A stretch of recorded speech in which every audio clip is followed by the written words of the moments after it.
હવે સરકારી કચેરીમાંથી રાજકોટ મહાનગરપાલિકાના રેકર્ડ પર અંદાજિત 80 જેટલી અલગ અલગ સરકારી કચેરીઓ નોંધાયેલી છે.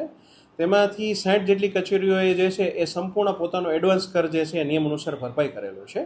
જે મુખ્ય મોટી હાલ કચેરી જે છે કે જેનો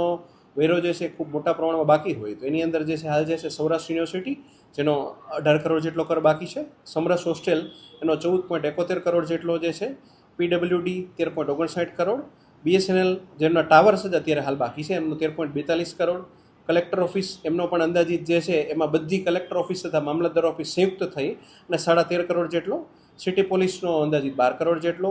રેલવેનો જે છે 10.59 કરોડ, પાણી પુરવઠા બોર્ડનો 3.60 કરોડ અને કેન્દ્રીય વિદ્યાલયનો 84 લાખ જેવી મોટી રકમ જે છે એ બાકી છે. હાલ જે છે આ તમામ કચેરીઓની અંદરની કાર્ય પદ્ધતિ એવી રીતે હોય છે કે બધા તમામ જે છે ગવર્મેન્ટ, સેમી ગવર્મેન્ટ કે PSU યુનિટ છે તેમાં આ લોકોએ જે PSU યુનિટ હોય છે એમને પોતાની ગ્રાન્ટની જોગવાઈ પોતાની રીતે કરવાની રહેતી હોય છે. જ્યારે સામાન્ય રીતે અન્ય કોઈ પણ વિભાગો હોય તો ધારો કે પોલીસ વિભાગ છે કે જે સામાન્ય રીતે સંપૂર્ણ ગુજરાત સરકારની અંડરમાં આવે છે તો તેઓ દ્વારા જે છે એ આ સંપૂર્ણ ગ્રાન્ટની માગણી જે છે ગુજરાત સરકારમાં ગૃહ વિભાગમાં તેમના દ્વારા કરી આપવામાં આવેલી છે.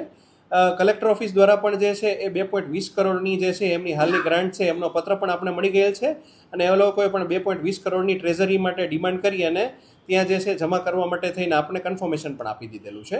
એટલે સામાન્ય રીતે આ તમામની અંદર ગ્રાન્ટની જોગવાઈને આધીન તેઓ દ્વારા જે છે રકમો ચૂકવવામાં આવતી હોય છે. સરકારી મિલકત જે છે એની અંદર અને સામાન્ય મિલકતમાં સામાન્ય રીતે આ બધી મિલકતો એવા પ્રકારની છે કે જેમાં દિન પ્રતિદિન તમામ જનતાઓ પોતાને સર્વિસને સેવા માટે લાભ લેતી હોય છે.